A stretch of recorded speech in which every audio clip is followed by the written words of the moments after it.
right, I'm ranking every movie that I watched from 1931. Let's just start. Number 34, Bad Girl. I've been careless with a delicate man. Bad Girl tells the story of a romance between Eddie and Dorothy, two deeply cynical people who learned to love one another during the Great Depression. The opening scene is great, and the rest of the film really disappoints. There's some interesting ideas about trying to survive as working class people, but the drama mostly comes from miscommunication instead of actual trials and tribulations of being a working class married couple. Number 33, Rich and Strange.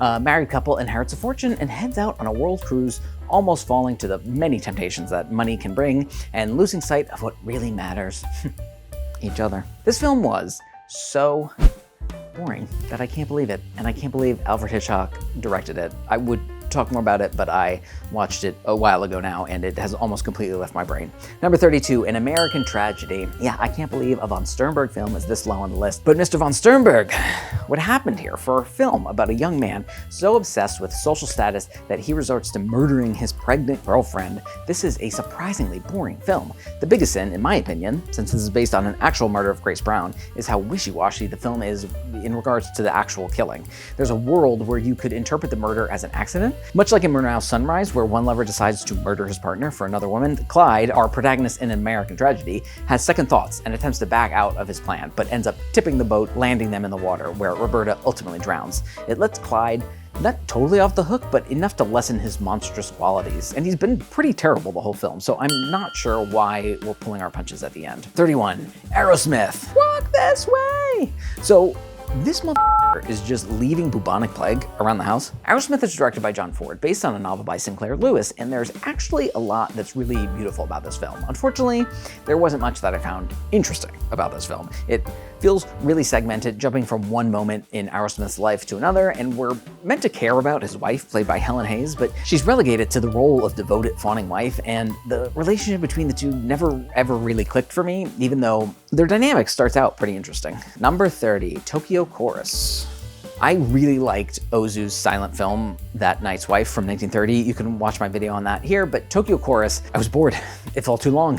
There's a nice mixture of melancholy and humor that I think would be utilized to greater effect in the following year, his 1932 film, I Was Born. But number 29, Smart Money. What a weird little movie. The only film where Edward G. Robinson and James Cagney appeared together, and you get a cameo from Boris Karloff. This is the original Avengers Endgame. Edward G. Robinson is Nick the Barber, a professional gambler who has some kind of weird luck superpower. He heads to the big city to make big money and ends up getting hustled by some crooks. And once he realizes, he sets about getting his revenge. Wild ending, but I found it pretty entertaining. Number 28, Cimarron.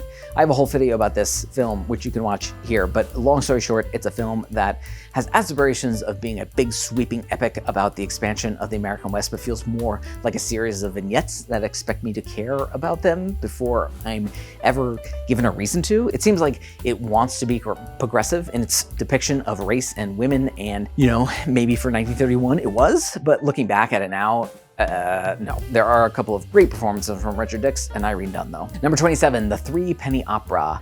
I had it in my head that The Three Penny Opera was some kind of aggressive, anti-capitalist manifesto, and while the theme is present, I'm not sure this film lives up to what was in my head, which is obviously the best way to do criticism, right? Just judge things by how you imagine them to be. But it's Brecht. I wanted this movie to punch me in the face. I wanted to click out of the Criterion Channel, throw on my hammer and sickle, and help the proletariat rise up against the bourgeoisie. But I just went to bed after because I had to get up early and finish some work for our capitalist overlords. So this movie did nothing for me, but it was still pretty, it was okay. Number 26, Taboo. All the things I loved about the other Murnau films I've seen, City Girl and Sunrise, are here. It's beautiful, it's romantic, it's a sad film that for some reason I just didn't connect with. Caveats, I watched it after a long day at my computer and I was a little sleepy. I streamed on Amazon and the quality was terrible and the subtitles weren't working, so I had to take out my phone and translate all the interstitials. I probably could have watched it without them. It probably would have been better. But I don't know. I might like this one more with a better viewing experience, so if I can find one, I'd be interested in watching it again, but this time around, it just it did not do it for me. Number 25, Skippy. Spoiler, but they kill this kid's dog at the end of this movie. Oh man, I honestly was not expecting that from this little rascal's romp. I'm going to be honest with you, I don't like child actors, especially from this era. They can be grating and annoying, and maybe it should be illegal? probably, but these kids are so over the top with their cloying annoyance that it tips over into charming. Jackie Cooper is a cutie pie. What can I say? Number 24, Mata Hari. Directed by George Fitzmaurice and starring Greta Garbo, I'm surprised at how little people seem to like this film. Garbo is garboing all over the place as the titular Mata Hari, an enemy spy seducing soldiers for information and who eventually falls for a handsome young Russian pilot. Yes, there's not much interesting about the camera work, and the actual story of the real-life Mata Hari is probably far more interesting from the little reading I've done about it, but I think this is melodramatic fun. Number 23, Little Caesar. Yeah, see? Yeah. Yeah, see, Little Caesar is a film about the rise and fall of gangster Caesar Enrico Bandello. Rico for short. See? That was really bad, that impression. This film was released before The Public Enemy and is largely considered to be the beginning of the gangster genre as we know it today, and it's not as good as The Public Enemy. Edward G. Robinson is good, but I don't think his character in this has the depth that Cagney does in Public Enemy. This feels like a surface-level gangster movie that has all the tropes and archetypes without the depth. Number 22, The Maltese Falcon. No, not that Maltese Falcon, but I'm working on a full video comparing both this one to the 1941 adaptation and to the original 1930 novel by Dashiell Hammett. It's coming. It takes me a while. This is like a novel put directly on screen, and since the plotting and the dialogue and the characters are so good, this is a good movie. But it just lacks the je ne sais quoi of that 1941 version. I mean, it's a little unfair, but when you got Bogart, how are you gonna live up to that? Number 21, Blonde Crazy. James Cagney, as fast-talking bellhop, falls in love with Joan Blondell, and after scamming one of the hotel clients, the two head out on the road to be professional con artists. There's not much to say about this film other than it's a lot of fun. Cagney and Blondell are great together. I wouldn't necessarily call it funny, but it's charming. Number 20, Platinum Blonde.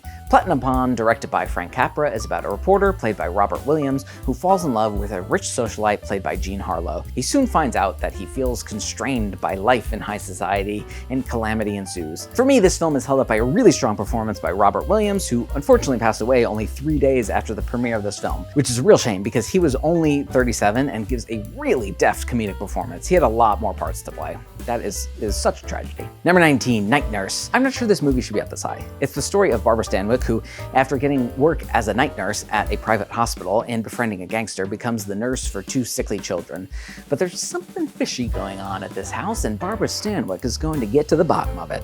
Stanwyck is great. The mystery about what's happening to these children is interesting, but fairly obvious from the beginning, and so I think the only reason I have this so high is because of Clark Gable as Nick. He is so great and such a presence in this film that I almost wish that he and Ben Lyon had swapped roles. It would make for a better film if Laura and Morty had more of a contentious relationship rather than Morty just fawning over her. Number 18, The Smiling Lieutenant. The Ernst Lubitsch musical comedy is about an Austrian lieutenant played by Maurice Chevalier, who falls in love with Claudette Colbert, but accidentally smiles at Miriam Hopkins. Lubitsch does a lot with such a simple premise. The movie is so horny, and the chemistry between Chevalier, Colbert, and Hopkins is fantastic. Even though I'm not really a fan of Chevalier, Miriam Hopkins is by far the standout here as the Princess of Thausenthurm, with an H.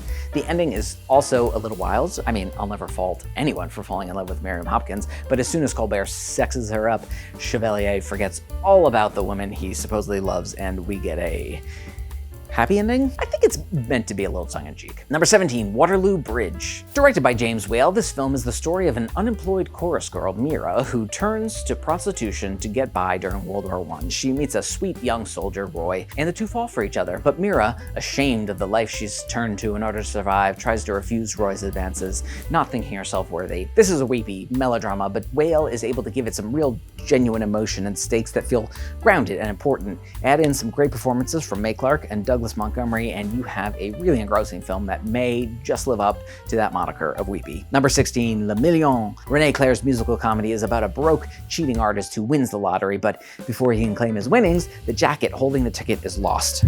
Chaos ensues, with the police and criminals and friends and former lovers all trying to hunt down the ticket. The songs are okay, and the chaos never reaches the heights of a Marx Brothers film, but it's a fun romp. Number 15, The Champ. In Skippy, they kill Jackie Cooper's dog, and in this, they kill his father. This is one of the first films I watched from 1931, and I thought it would end up being lower on this list, but it's a pretty straightforward sports drama. Maybe it was new for its time, but we've seen this comeback arc play out many, many times since 1931. It's grown on me though, and it stands out from this list as a drama that is both endearing and fun, but still delivers on the tragedy without ever taking itself too seriously. A lot of the dramas from this time can tip heavily into melodrama, and I think this one strikes a nice balance. It also has a couple of great performances from Wallace Beery and Jackie Cooper. Their chemistry is terrific, even if they didn't exactly get along in real life. Number 14, The Front Page. Based on the play of the same name, The Front Page follows reporter Hildy Johnson, who gets caught up in one last breaking story as he's about to leave town and the newspaper business behind,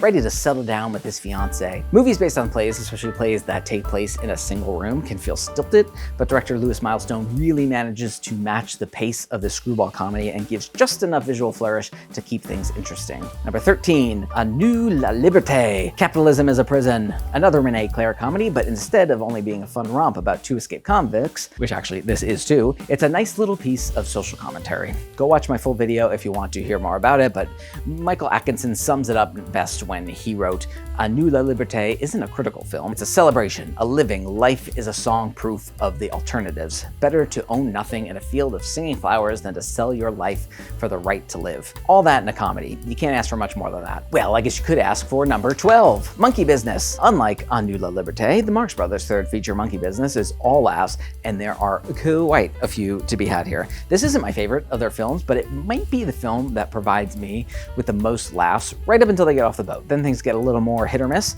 but everything up until then is perfect. Number 11, Dracula.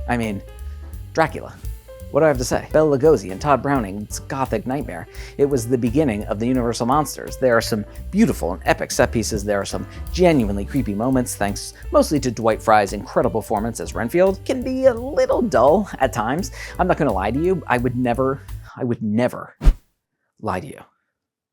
But it's iconic, and it's iconic for a reason. And if you also love this movie, you should pick up the comic by James Tynion and Martin Simmons. It's incredible, the art is amazing and terrifying, and you can get all 4 issues collected in a hardcover right now. It's very much worth it. Number 10, The Public Enemy, James Cagney, giving the performance of his life. I haven't seen enough Cagney movies to say that definitively, but I'm gonna say it for now. William Wellman's fantastic gangster film about the rise and fall of Tom Powers and his childhood friend, Matt, during Prohibition. I'm not sure if this film would be as good as it is without James Cagney. He brings a depth and nuance to Tom that the film might not actually be all that interested in, but don't listen to me talk about it. Go watch it, and then maybe watch me talk about it, and then like and subscribe, and then watch me like and I don't know. Number 9, The Miracle Woman. Barbara Stanwyck is a sham evangelist who falls for the sincere and blind songwriter played by David Manners. The film can be a little uneven, but I think this is Capra really coming into his voice as a filmmaker, and a stellar performance from Stanwyck makes this a must-watch even with its flaws. Number 8, Madchen in Uniform.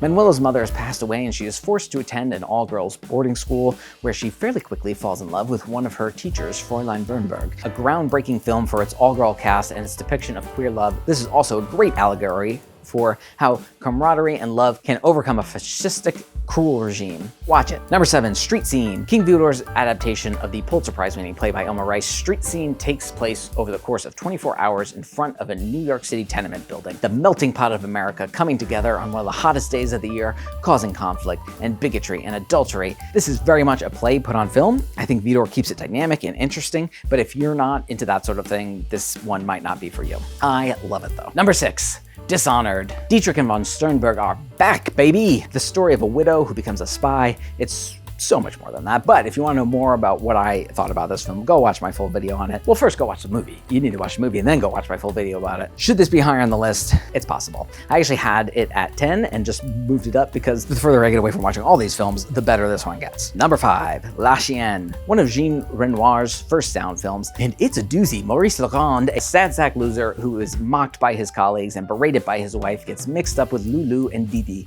a sex worker and her pimp. Is there a word I'm supposed to use other than pimp? I don't know. The two trick Legrand into thinking Lulu is in love with him in an effort to exploit him for money. This is a deeply cynical movie about nasty people being nasty to one another. So if you like that kind of thing, you will like this film. Number 4, Frankenstein. If there's anything more iconic than Bela Lugosi as Dracula, it's Boris Karloff as Frankenstein in James Whale's heartbreaking film about a creature forced into a world and then hate it for trying to make his way in it. He also kind of murdered a child, but it was an accident. Incredible performances, beautiful imagery. If you haven't seen it, what are you doing? Get off YouTube. Now, like and subscribe first. Number 3, Dr. Jekyll and Mr. Hyde. Can you believe it? Above Dracula and Frankenstein? Yes! Ruben Mamoulian's Dr. Jekyll and Mr. Hyde is not only a technical marvel, but I think it really brings up some interesting ideas about repressed sexual desires and abuse. The dual performance from Frederick March is incredible, but the real standout for me is Miriam Hopkins as Ivy Pearson, who is essentially captured and tortured by Hyde. The POV shots, all the transformation, this film has it all. Number 2, City Lights. I know, City Lights at number 2. I'm a basic little boy, but there's a reason you see this at the top of the best of list. It's funny, it's heartfelt. It deserves its status. I'm not gonna talk about it anymore. Go, if you haven't seen City Lights. If you're watching this video, you've seen City Lights. Number 1, M. Fritz Lang's masterpiece, the inspiration for countless crime films. This is hands down my favorite film of 1931. A child murderer is loose, and the police and underworld are all making attempts to find him. Some people say that Peter Lorre's performance can be over the top, but I think it is a pitch-perfect performance and still holds up to this day, and that is every film that I watched from 1931. I am now moving on to 1932. If you're interested in seeing how I rank the films from 1930, you can click that right there, or you can see whatever YouTube thinks that you should watch right there. You can subscribe to the channel there. You can probably go to your kitchen and grab something to eat and maybe a drink somewhere over there. You can go to the bathroom if you need to. That's over there. You can go. Now go watch something old other than me. Whew, that was a lot. Goodbye.